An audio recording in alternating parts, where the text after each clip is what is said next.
Para sa mga introvert, paano daw maging mabilis maging extrovert?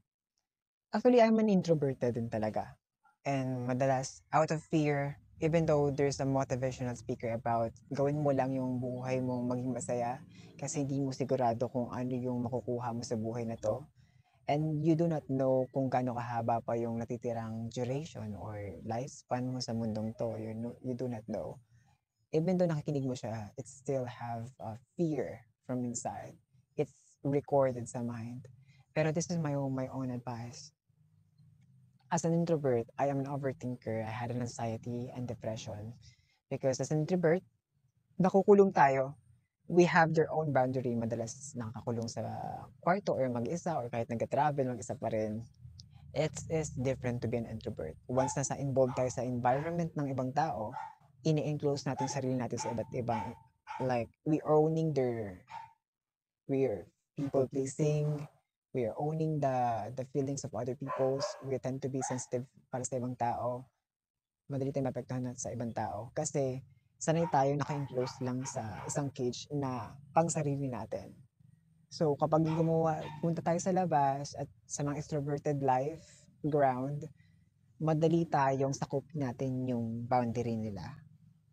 Madali tayong magpaapekto kasi feeling natin kung ano yung nasa surrounding natin, dapat ang mind natin bilang introvert is i-enclose or atin yung environment na yun. So, kung lahat papansinin natin or isipin natin yung mga ginagawa nila, it is normal as introvert.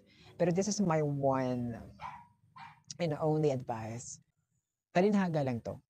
Nangyari real life na may aso kami na pinanganak siya sa isang batuhan. Doon siya nakatago. Gubat tong amin, pansin nyo naman. Gubat to. Nakaano siya sa isang bato, doon siya naipanganak, tapos doon siya lumaki. Tapos takot na takot siya sa tao nung kinuha namin siya sa bato. Takot siya talaga. Pero as soon as upgrade yung anong yun sa environment o nagugulat siya bigla sa mga bagong nangyayari nakikita niya. Bago yung tao, tapos tinitik namin siya dun sa place. Natatakot siya ngayon dun sa mga sasakyan. Takot siya dun sa bagong environment. Pero as soon as ilagay mo lang yung sarili mo dun, no matter, kahit pagod ka, number one, kahit pagod ka, kahit anxiety ka, kahit na ano ka, face your fears. Put yourself, no matter what people think, no matter kung anong itsura mo nun, no matter kung ano, if you don't just rely sa, if you feel that way, go for it. No. Feelings is always naging basis natin para mag-overthink. So, just have a pure decision. And no matter what, I will put myself in that situation. I will continue doing that to improve myself. No matter how tired I am, no matter how I felt, or anong nararamdaman ko, anong pakiramdam ko, kung okay ba ako. Kasi as introvert, it's usual para sa atin or para sa mga to overthink. It's usual para sa atin na maging ganun. Don't, if you want to change, just put yourself in the situation. It's useful para sa atin and it's okay to overthink. It's okay to think.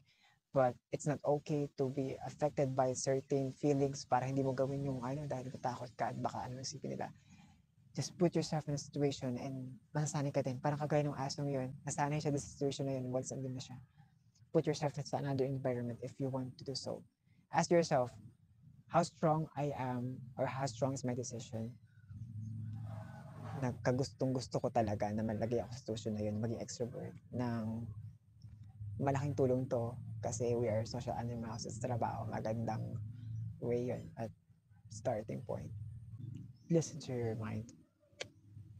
Ask God